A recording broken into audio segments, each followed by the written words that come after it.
Épisode 17. Un peu, beaucoup, aveuglément. Noam et moi étions tous deux assis sur la 3e marche de l'escalier principal du château de Kilrudery, un magnifique escalier en bois sombre couvert d'un tapis à motifs rouges et noirs. Il faisait très froid dans cette grande bâtisse ancienne, et cela malgré l'installation de parasols chauffants tout autour de la scène. Je frissonnais sous la couverture qu'un assistant était venu placer un peu plus tôt sur mes épaules nues. C'était officiel. Je détestais cette saloperie de robe de bal. « S'il vous plaît, tout le monde, on va y retourner !» annonça un des techniciens. Adélis et Kame revenaient du bal et prenaient un instant pour discuter en tête-à-tête. Un moment crucial dans les films, un peu moins dans les livres, où les sentiments de Kame pour Adélis basculaient définitivement. Nous devions donc traduire la chaleur des premiers émois et l'euphorie de l'après-fête de la Samhain par 6 degrés. Je regardais avec émotion ma couverture s'éloigner dans les mains d'un accessoiriste. Je n'aurais jamais imaginé pouvoir éprouver tant d'amour pour un bout de tissu. « Action !» Je me tournai vers Noam, désormais dans son rôle de Kame, et l'observai 5 secondes, comme convenu avec le réalisateur. « Tu as l'air songeur, » dis-je, ouvrant les hostilités. Noam secoua la tête. « Non, c'est rien, je me sens juste un peu déboussolé. »« À cause de la prochaine épreuve du tournoi ?»« Oui. » Nous restâmes un instant, silencieux, censés être accaparés par nos pensées, gravitant autour de nos petites inquiétudes. L'attaque des Valpurgis à la Coupe du Monde, signant le retour en force des fanatiques de Brest, les examens qui arrivaient et, bien sûr, les dangers du tournoi de Currelane auquel Kame n'avait pas vraiment choisi de participer. Personnellement, à ce moment-là, je ne pensais qu'à mes doigts de pied gelés dans mes chaussures parfaitement inconfortables et à mon avion qu'il me tardait de prendre. « Déboussolé », répétai-je, pensive. « C'est quoi, déboussolé ?» « C'est quand on ne sait plus dans quelle direction aller. » « Pourquoi ? Tu ne connais pas ça ? » ?»« Si, enfin, je crois. » Kame rit. Je le condamnai sévèrement du regard. « Ne me regarde pas comme ça !» protesta-t-il. « Je te regarde comme ça parce que tu te moques. »« Non, jamais je ne me moquerai de toi, tu le sais bien. C'est juste qu'on ne peut pas croire qu'on ressent une émotion. On le sait. » Je me mordis la lèvre en replaçant ma robe sur mes genoux. « Je sais, mais mes sentiments sont parfois un peu flous. »« Flous ?» s'étonna-t-il. « Oui, quand Lovena m'explique ce qu'elle ressent, j'ai l'impression de ne pas ressentir exactement les mêmes choses qu'elle. »« Comment ça ? » ?»« C'est comme si mes émotions étaient les mêmes, mais enveloppées de coton, voilées. La même chose qu'elle en moins franc, plus engourdie. » Je m'arrêtai un instant pour échanger un regard avec lui. Il me fixait, les sourcils froncés. Je feignis un ricanement de dépit. C'est juste beaucoup moins fort que ce qu'elle me décrit. Peut-être que c'est Lovena qui exagère, essaya-t-il de me rassurer. Je secouai doucement la tête. Non, j'en ai parlé avec le Filanroy, et il pense qu'il est possible que les Banshees éprouvant différemment les émotions, cela ait des conséquences pour moi. Comment peut-il savoir ça ? Je haussai les épaules. C'est Anroy, il sait tout. Mais je crois qu'il a raison. Il y a des sentiments qui n'existent pas chez les Banshees. Tu as essayé d'en parler à ta mère ? Questionna naïvement Kame. Je baissai tristement les yeux. Non, tu sais, l'amour n'existe pas chez les Banshees, y compris l'amour maternel, alors. Noam s'arrangea pour ouvrir les yeux en 2 belles billes bien rondes. Waouh ! Il y eut un nouveau silence d'environ 7 secondes sous la responsabilité de Noam. Moi non plus, je n'ai pas connu ma mère. Ça nous fait un point commun. Je ris, amusé par la candeur de Kame. Ça n'en fait malheureusement qu'un. Je soutins son regard 2 secondes, le temps nécessaire à Adélis pour réaliser qu'elle avait fait preuve de maladresse, avant de tourner la tête. Noam fit pareil du côté opposé au mien. Je veux dire, malheureusement, parce que j'envie ta condition 100% humaine, me justifiai-je. Je l'avais compris, me rassura-t-il. Mais je suis persuadé que nous avons beaucoup d'autres points communs. Je lui jetai un regard méfiant. Nous étions parfaitement calés, et en même temps, au bout de la 16e prise, cela n'avait rien d'étonnant. Non, je ne pense pas. J'ai beaucoup trop de caractéristiques Banshee. Ah oui? Comme lesquels? S'enquit-il curieux. Eh bien, il y a la transformation en corbeau, déjà. Ouais, enfin ça, c'est plutôt génial. Qu'est-ce qu'il y a d'autre? Ah oui, je maîtrise le sortilège de Galard. La maladie? Sérieusement?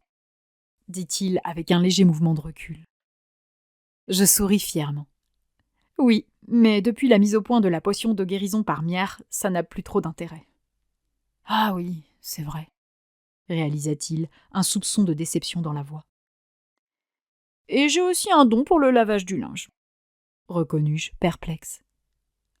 Hein? C'est possible, ça? Il paraît que c'est un truc de banshee. Kem et Adélis rirent ensemble.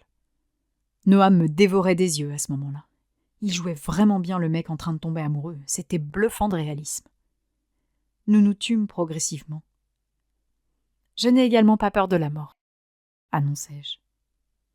Tu n'as pas peur du tout, même quand tu es seule dans ton lit la nuit? Même pas. Elle me laisse, comment dire, indifférente. Tu sais ce qu'il y a après? Pour moi, rien. Hein? Mais impossible, enfin. Le chi, les dédananes, le tirnanoc, tout ça. Je lui souris tendrement. Crois en ce qui te rassure, Kaimoshi. Kaim resta bouche bée, incapable de répondre à Adélis. Ah, et aussi, je ne pleure pas, déclarai-je sur un ton plus léger. Il me jeta un regard méfiant. Comment ça, tu ne pleures pas?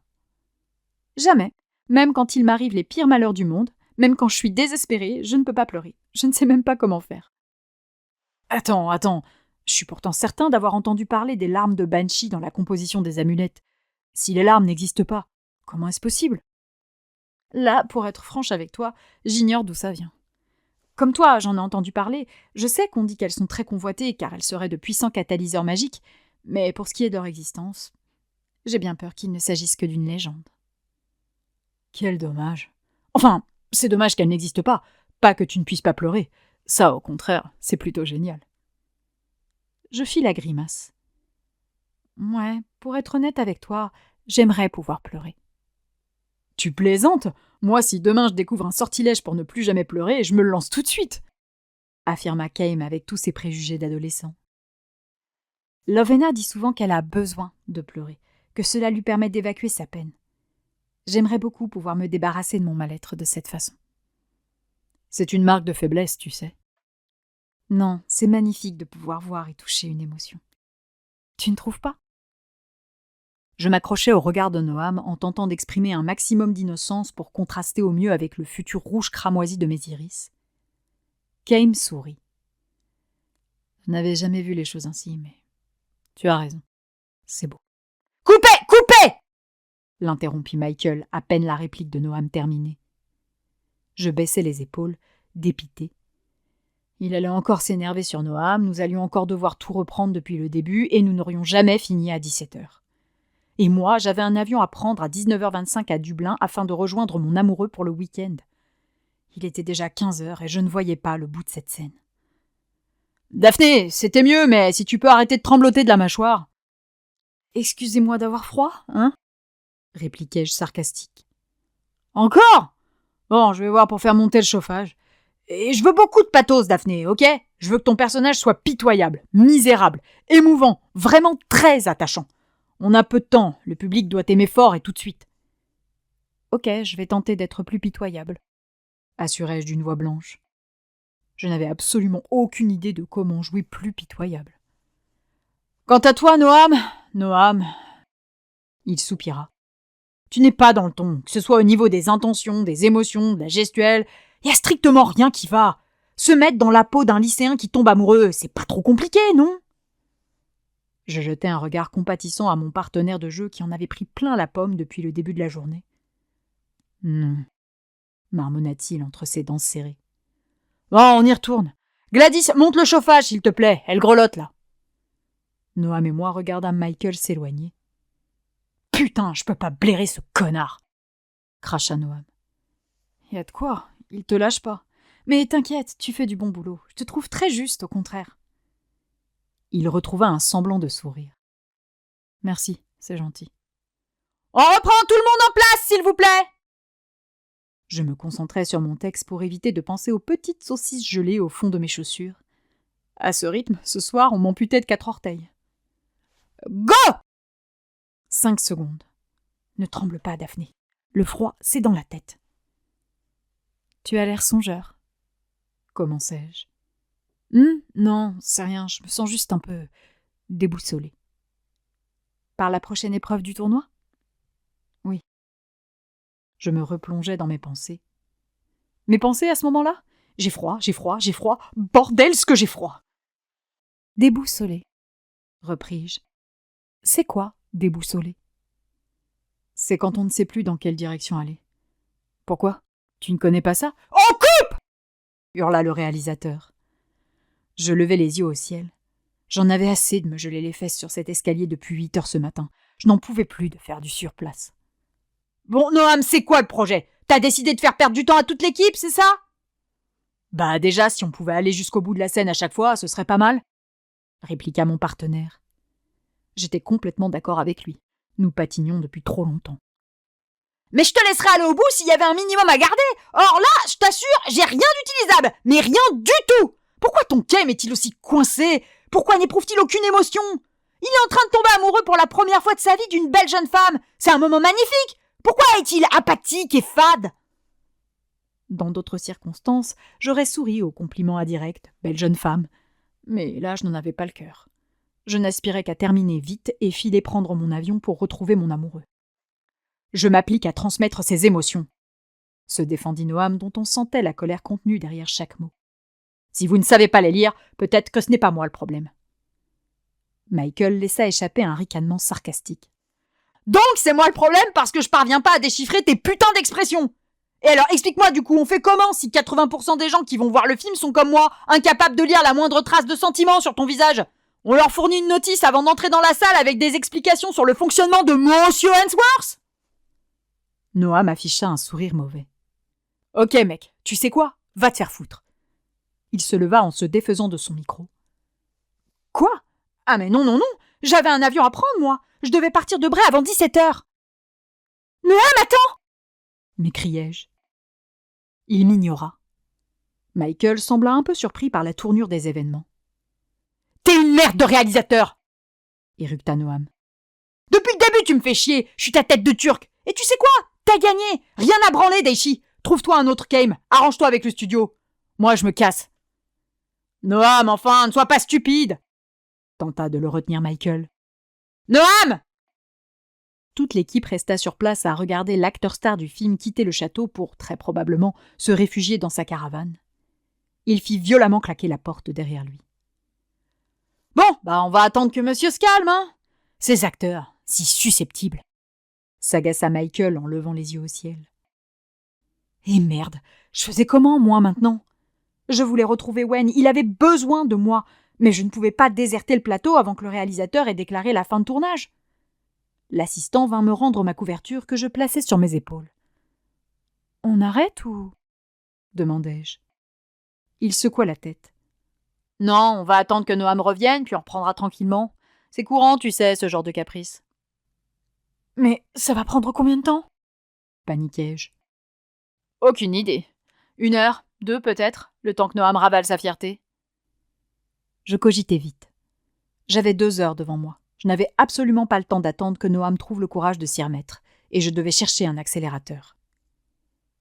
Et si Michael allait s'excuser auprès de Noam, nous pourrions reprendre le tournage et éviter de terminer trop tard, non ?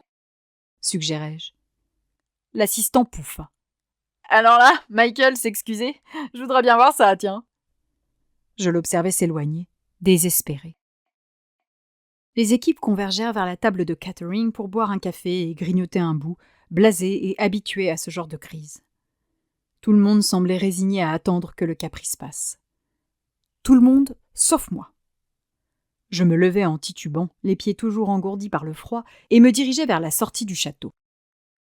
J'avais le choix entre tenter de convaincre de s'excuser le réalisateur, un homme bourru, méchant et clairement agressif pour compenser un manque de confiance en lui probablement lié à la médiocrité de sa carrière, entre une adaptation de jeux vidéo, un film sorti directement dans les salons et quelques travaux de tâcherons pour les studios, on ne pouvait pas parler de chef-d'œuvre concernant ses précédentes directions, ou un acteur à la longue expérience qui avait à cœur de bien faire son travail, un mec intelligent et gentil avec lequel je m'entendais très bien.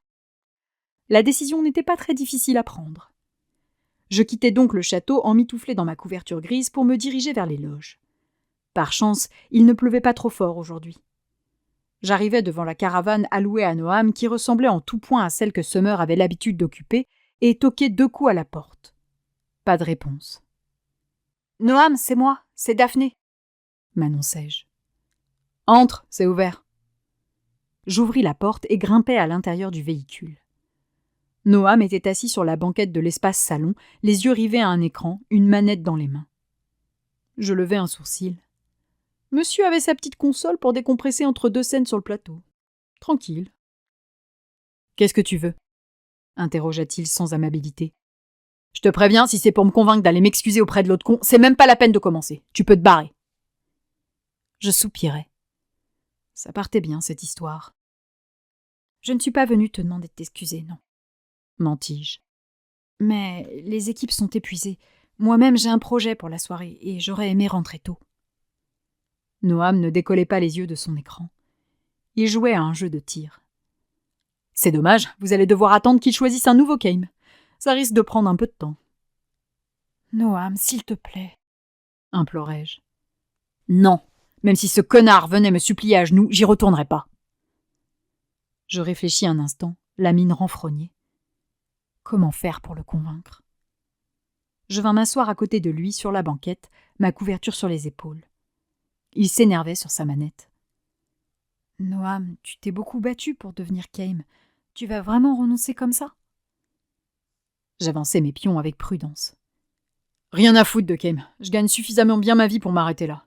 Je me fais plusieurs millions de dollars par an rien qu'avec les rediffusions de la famille Wyatt. Pourquoi j'irais me faire chier avec cette saga de merde ? » Parce que ça te fait du bien d'accomplir quelque chose, de participer à un grand projet, d'être reconnu et aimé des fans pour ce rôle ? Et parce que, contrairement à ce que tu dis, tu adores Aishi. Il laissa filer un ricanement condescendant. Non, non, et encore non. Ne pense pas tes putains de motivations universelles, Daphné. Toi, ça t'excite peut-être de te retrouver au centre de l'attention dans une saga à la mode. Moi, j'en ai rien à branler. Je suis pas en mal de reconnaissance. C'est juste un passe-temps. Ok, fis-je en me refermant sur moi-même, vexé par la gifle qu'il venait de m'asséner. Je me concentrais pour ne pas l'envoyer dans les cordes et ruiner toutes les chances de le ramener sur le plateau, mais ce n'était pas simple. Je n'aimais pas les petits garçons égoïstes et capricieux. Il souffla. « Pardon, Daphné, je suis un peu en colère, j'ai du mal à réfléchir, » dit-il en déposant la commande de la console sur la table devant son nez. Je donnai discrètement du menton. Excuse acceptée. « Mais t'as vu comment il me parle depuis le début ?» se désespéra-t-il. « Je suis humain, je peux pas encaisser indéfiniment. Je veux marquer le coup afin qu'il comprenne une bonne fois pour toutes qu'il doit arrêter. Alors tant pis, on tournera de nuit ou demain s'il le faut, mais cet abruti va comprendre qu'il doit me respecter. » Je frémis. « Demain ? Pas question. » J'ai saisi ta stratégie, Noam, mais je soupirai, résigné. Écoute, j'ai un avion à prendre à 19h pour rejoindre Wayne à Paris. Si je ne suis pas partie de Bray à 17h, je ne pourrai pas le surprendre et il va pas très bien en ce moment, il a besoin de moi. J'aimerais vraiment rentrer ce soir, alors s'il te plaît, est-ce que tu veux bien reprendre le tournage ? Noam secoua la tête avec un air dégoûté. Comment oses-tu me dire ça à moi ? C'est tellement cruel. Cruel ? Pourquoi cruel ? Il planta ses yeux dans les miens. Tu sais parfaitement pourquoi. J'observais ses iris bleus, cette froideur contrastant violemment avec l'affection qu'exprimait son regard à ce moment-là. Je déglutis péniblement en comprenant qu'aujourd'hui, Noam n'avait pas joué à tomber amoureux. Mais je ne l'acceptais pas. Je refusais qu'il me regarde de cette façon. Il avait une petite amie. Il était heureux, et moi aussi. Il n'avait pas le droit de me trouver cruelle. « Non, je ne sais pas, » répondis-je donc froidement. Il ricana en reprenant sa commande. « Désolé, Daphné, mais tu viens de me donner une raison supplémentaire pour ne surtout pas retourner sur le plateau. » Je me renfrognais. « Parce que ça t'amuse de m'empêcher de retrouver celui que j'aime, c'est ça ?» Il se concentra sur l'écran de télévision pour éviter d'avoir à assumer qu'il n'était qu'un trou du cul. Je me levai, écœuré. Laisse-moi te dire qu'entre toi et moi, c'est bien toi le plus cruel. C'est ça. Ferme bien la porte en partant, me lança-t-il sur un ton satisfait. Je sortis de la caravane en faisant claquer la porte derrière moi. Je traversai le jardin pour regagner le château. J'étais triste et déçue. Je pensais qu'en lui ouvrant mon cœur, en révélant mes véritables motivations, il serait touché et m'aiderait. J'avais été stupide. Il n'y avait que lui qui comptait. Eh ben alors, Daphné, vous n'êtes pas en train de filmer ? Je pivotais en direction de cette voix familière. Oh ! Mais qu'est-ce que tu fiches ici ? Il sourit en s'approchant. J'attends quelqu'un qui tourne. Hein ? Mais qui ça ? Il n'y avait que Noam et moi qui jouions aujourd'hui. Désolée, mais je préfère que tu ignores son nom. Je baissais le nez, honteuse. Oh, oui, je comprends. Le malaise était palpable au milieu des jardins de Kilrudery éternellement verts. Je pris une profonde inspiration. Je voudrais m'excuser pour ce que j'ai accidentellement révélé à Noam, commençai-je solennellement. Alejandra m'a expliqué et, pour être honnête avec toi, j'aimerais réparer ce que j'ai fait, mais je ne pourrai jamais. Et ça me désole, tu sais. Il sourit. Ce n'est rien. Oui, sur le coup, j'ai eu un peu de mal à digérer parce que je ne m'y attendais pas et surtout pas vis-à-vis de ce connard égocentrique qui cherche toujours à écraser les autres. Quelque part, pour moi, c'était humiliant. Pardon, dis-je tristement. Mais je sais qu'il ne s'agit que d'un stupide accident, que pour toi, ce que je suis est tellement normal que tu ne t'es pas rendu compte de ce que tu disais. Oui, absolument. J'ai pas réalisé, approuvai-je avec enthousiasme. Mon attitude le fit rire. Franchement, j'espère que l'avenir sera plein de gens comme toi. Et un peu moins de gens comme moi. Pourquoi tu dis ça ? Demandai-je, peiné qu'il se dévalorise ainsi. Il souffla, les yeux rivés aux pelouses plus loin. Parce que si j'avais été suffisamment courageux, ce malaise n'aurait jamais existé. Tu es dur avec toi-même. C'est pas si facile de s'assumer au grand jour. J'en avais eu un vague aperçu lorsque j'avais osé afficher Wen sur mes réseaux. Jamais je n'oublierai ces messages suintants de haine. C'est compliqué, soupira Owen. Parce qu'en réalité, ça ne devrait pas l'être. Ce qui se passe dans mon cœur et dans ma chambre ne devrait d'ailleurs intéresser personne d'autre que le concerné. Je haussai les épaules sous ma couverture. C'est le revers de l'affection et de l'attention du grand public. Ils veulent tout savoir. Mais justement, peut-être que tu ne devrais pas considérer cette révélation uniquement de ton point de vue, mais également de celui de tes admirateurs. Il fronça les sourcils. Comment ça ? Eh bien, tu pourrais être une sorte de source d'inspiration pour des garçons et des filles en difficulté, leur donner espoir. Regardez, lui, il est gay et ça ne l'a pas empêché de faire plein de choses. Tu vois, ce genre de truc. Il fit la grimace. Ah, ça, je ne sais pas. Je ne cherche pas à m'ériger en modèle. Honnêtement, ça m'ennuie d'en devenir un. Je n'ai absolument pas envie de représenter une communauté. Moi, je représente Owen, 25 ans, irlandais et fier de l'être. Et crois-moi, c'est déjà bien suffisant. J'interprète des personnages subversifs, je travaille avec des personnes aux opinions très éloignées des miennes. Je souhaite rester libre et indépendant. Pas qu'on me reproche de jeter l'opprobre sur la communauté homo au moindre faux pas. Tu comprends ? Je veux juste avoir le droit d'être comme Noam, Alejandra ou Summer. Je hochai la tête. C'est vrai que ça ne devrait pas être différent, mais il y a encore tellement de chemin à parcourir. Tu as moyen de paver la route et ça, c'est génial aussi. Oula, je ne suis pas un activiste dans l'âme, tu sais. Pas comme toi, s'amusa-t-il, en référence à ma prise de parole contre AJ Sundaram. Je rougis un peu. Parfois, il faut un peu de temps pour trouver le courage de défendre ce qui est important. Oui, c'est vrai, reconnut-il. J'ai beaucoup apprécié ton intervention contre le chorégraphe. C'était admirable, presque héroïque, mais je pense que jamais je n'aurai ta force. Même avec beaucoup de temps. Tu parles d'un exemple. Mon intervention n'a servi à rien. Mais si, c'était utile. Non, AJ est resté jusqu'au bout, je te signale. Mais il n'approchait plus aucun acteur et on a eu le droit à tous ces petits assistants volants chargés de surveiller les comportements durant les scènes de rapprochement. Je suis certain que ça en a rassuré plus d'un. Ouais, fis-je, maussade. Je m'étais attendu à des répercussions importantes pour la carrière du chorégraphe, mais non, Rien. Il avait quitté l'Irlande pour un nouveau tournage où il recommencerait probablement à abuser d'autres gamines. Il n'y avait pas eu de plainte. La production n'avait même pas cherché à recueillir nos témoignages. Tout ce qui avait compté, c'était que rien ne se sache à l'extérieur du studio. Moi, j'ai trouvé ça très agréable, en tout cas, reprit Owen. C'est qu'ils sont drôlement charmants, ces petits assistants. Il me fit un clin d'œil. Ok, je venais de comprendre avec qui Owen avait rendez-vous aujourd'hui. Si ça a au moins servi à ça, soupirai-je. Il y a toujours un aspect positif, même dans la plus petite initiative. Raison de plus pour que tu n'aies pas peur de t'assumer. Ma façon de retourner la situation parut l'amuser. Ah, Daphné. Quoi ? Demandai-je, faussement innocente. Tu me connais en plus. Tu sais que je peux aider. J'essayais de dédramatiser ce que j'avais fait, même si, au fond, j'avais conscience d'avoir eu de la chance qu'il n'y ait pas plus de conséquences désastreuses. Owen sembla en prendre son parti et rit avec moi. Ouais, alors permets-moi de te dire que je trouve tes méthodes un peu violentes. Je suis désolée, vraiment. Je t'adore, tu sais, et il n'y avait pas une once de malveillance dans ce que j'ai fait. C'était de la pure maladresse. Je sais, Daphné. Rassure-toi.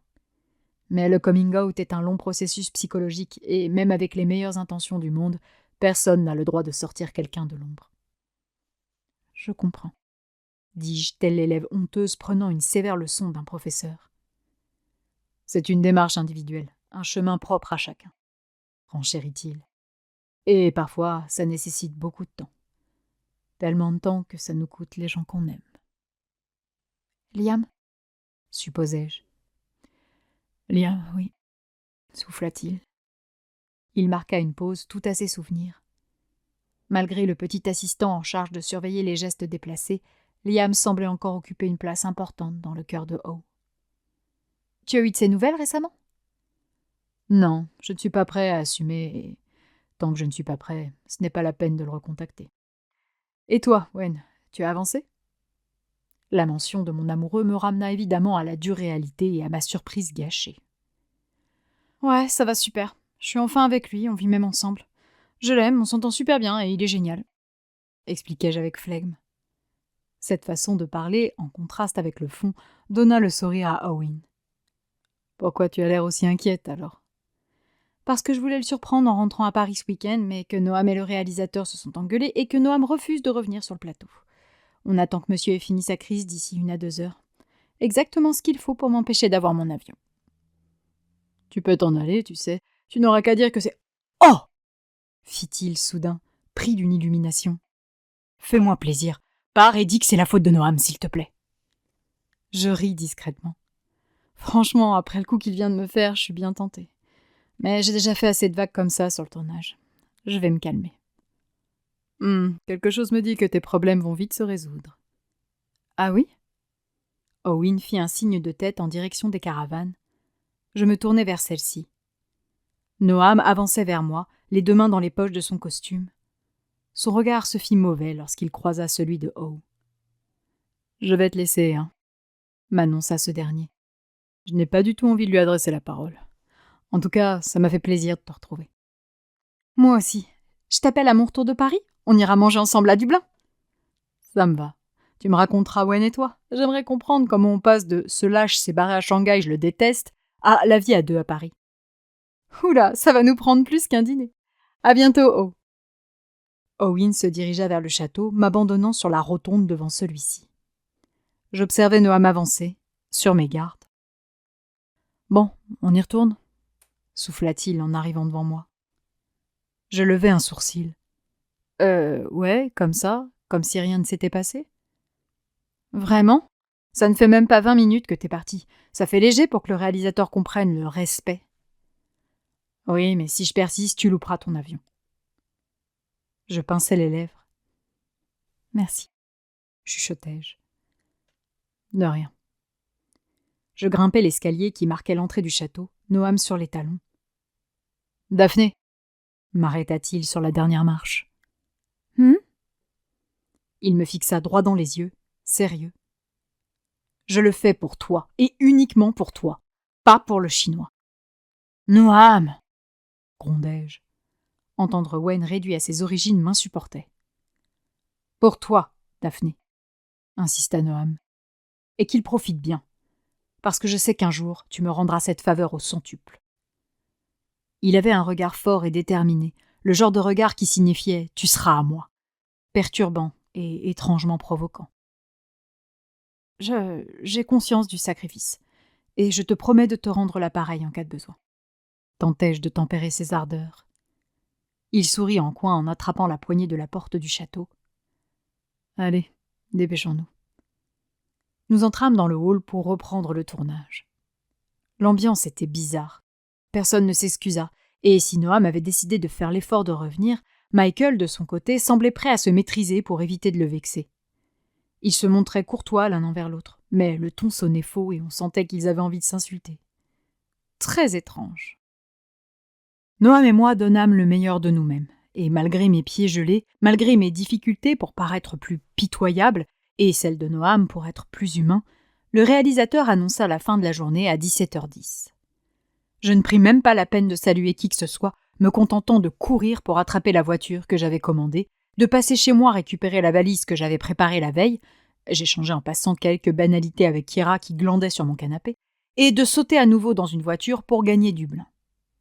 Mon chauffeur m'abandonna dans les bouchons près de l'aéroport et je galopais sous la pluie pour atteindre le hall des départs où je parvins à m'enregistrer de justesse. Après un décollage à 19h25 sous une pluie diluvienne, ce fut un atterrissage sur le tarmac de Paris à 22h sous la neige. Décidément, j'allais commencer à croire que l'univers entier était contre moi. Je payai grassement un VTC qui me déposa devant mon immeuble à 23h10. Il neigeait toujours autant, et entre ma course sous la pluie à Bray et l'attente sous la neige à Paris, j'étais dans un état lamentable. J'enfonçai ma clé dans la serrure, puis ouvris doucement la porte de mon appartement. Les lampes étaient allumées. « Wen » appelai-je. Pas de réponse. Il était endormi sur le canapé, habillé de sa chemise blanche et de son pantalon de costume. Je souris en me dirigeant vers lui sur la pointe des pieds. Pauvre Wen. Sa tête était toute de travers, et le livre qu'il lisait probablement avant de s'assoupir gisait à ses pieds. Je ramassai celui-ci et le déposai sur la table devant lui. Il dormait profondément, paisible. Je pris le temps de l'admirer. Lui qui m'avait tant manqué. Lui que j'avais eu si peur de rater. Je m'approchai, silencieuse, et tendis le cou afin que mes lèvres touchent les siennes. À peine les eurent-elles frôlées qu'il ouvrit les yeux, affolé. Je le rassurai de mon plus beau sourire. « C'est rien, c'est moi. » Il clignait des yeux, groggy, peinant à réaliser. « Oh, Daphné, mais tu es là !» Il m'attrapa par la nuque pour me serrer contre lui. Je me laissai faire avec plaisir. « T'es rentré, souffla-t-il. Je soupirai, soulagée. Ma surprise était réussie. « Je ne repars que dimanche soir. Je vais pouvoir m'occuper de toi 2 jours. Je vais tellement prendre soin de toi, tu vas voir, tu vas plus en pouvoir. Dimanche, t'auras qu'une hâte, que je me casse. » Il rit discrètement en me relâchant. Alors là, impossible.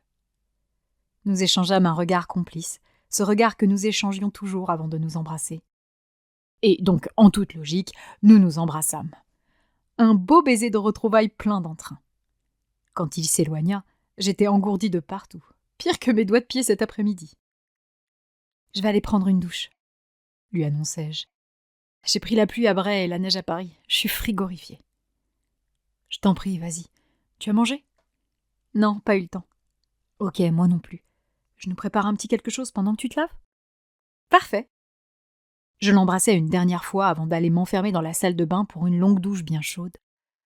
J'en ressortis une vingtaine de minutes plus tard, vêtue d'un t-shirt noir et d'un pantalon de pyjama à motif écossais, mes cheveux grossièrement séchés.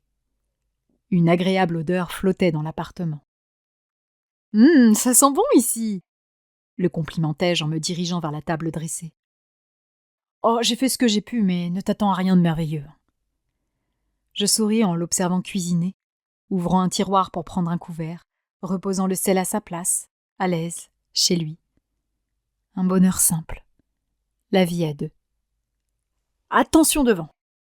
avertit-il en arrivant vers la table avec sa sauteuse. Je le regardais garnir nos assiettes de nouilles sautées avec viande et légumes émincés. « Oh, mais c'est super !» m'extasiai-je en tirant la chaise pour m'asseoir. Ouais, c'est un peu simple, maugréa-t-il en m'imitant sur la chaise située près de la mienne. Le frigo est vide, j'irai faire les courses demain. On ira tous les deux? Il secoua la tête en attrapant ses baguettes. Non, t'en fais pas, je m'en occupe. J'insiste, Owen. Mais tu n'aimes pas ça? Protesta-t-il dans l'incompréhension. Je souris, les yeux rivés à ma fourchette où j'entortillais quelques nouilles. Oui, mais là, j'ai envie. J'avais un étrange besoin de retrouver une petite vie normale et de faire ces trucs que tous les couples font. La lessive, le ménage, les courses, manger en tête-à-tête, regarder un film l'un contre l'autre, faire un câlin avant de s'endormir. Comme tu veux, capitula-t-il. Il se concentra sur son assiette. Je portais mes nouilles à mes lèvres et fermais les yeux, ravi. L'assaisonnement était parfait. Les légumes finement émincés étaient à mi-chemin entre croquant et fondant. Crodant ou fonquant.